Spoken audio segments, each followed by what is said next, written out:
মৃত্যুবরণ করেছেন ভাষা সৈনিক আহমদ রফিক। গতকাল রাত 10টায় রাজধানীর বারডিম হাসপাতালে তার মৃত্যু হয়।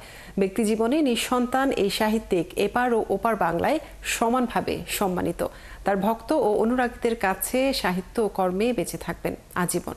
তার বর্ণাঢ্য জীবনের কিছুটা তুলে ধরেছেন সুফিয়ান ফারাবী। বাংলা ভাষার জন্য যারা লড়েছেন তাদের একজন মূর্ত প্রতীক আহমদ রফিক। শুধু একজন ভাষা সংগ্রামী নন, তিনি আমাদের ভাষা স্মৃতির একজন প্রহরী।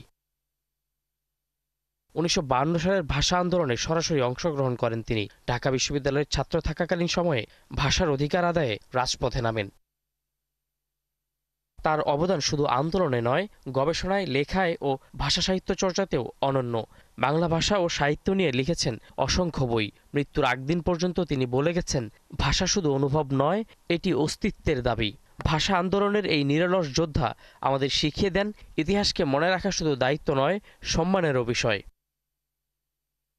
ভাষা সংগ্রামী গবেষক ও কবি আহমদ রফিক রাজধানীর বারডেম হাসপাতালের নিবিড় পরিচর্যা কেন্দ্রে গতকাল রাত 10টায় ইন্তেকাল করেছেন। এর আগে গত 11 সেপ্টেম্বর ল্যাবেইড হাসপাতাল থেকে ছাড়পত্র পাওয়ার পর তাকে পান্থপথের হেলথ অ্যান্ড হোপ হাসপাতালে ভর্তি করা হয়েছিল। তবে সেখানে প্রয়োজনীয় চিকিৎসা সুবিধা না থাকায় গত রোববার তাকে বারডেম হাসপাতালে স্থানান্তর করা হয়। 1929 সালের 12 সেপ্টেম্বর ব্রাহ্মণবাড়িয়ায় জন্ম নেয় এই বাংলাভাষী 2006 সালে স্ত্রীকে হারান। তিনি নিঃসন্তান। ভাষা আন্দোলনের অন্যতম প্রাবন্ধিক, ইতিহাসবিদ এই লেখক শতাধিক গ্রন্থ রচনা ও সম্পাদনা করেছেন। পেয়েছেন 21 পদক ও বাংলা একাডেমি পুরস্কার সহ বহু সম্মাননা। আজ সকাল 11টায় কেন্দ্রীয় শহীদ মিনারে তার শুভাকাঙ্ক্ষীদের জন্য উন্মুক্ত করা হবে আহমদ রফিকের মৃতদেহ। সুফিয়ান ফারাবী, 71, ঢাকা।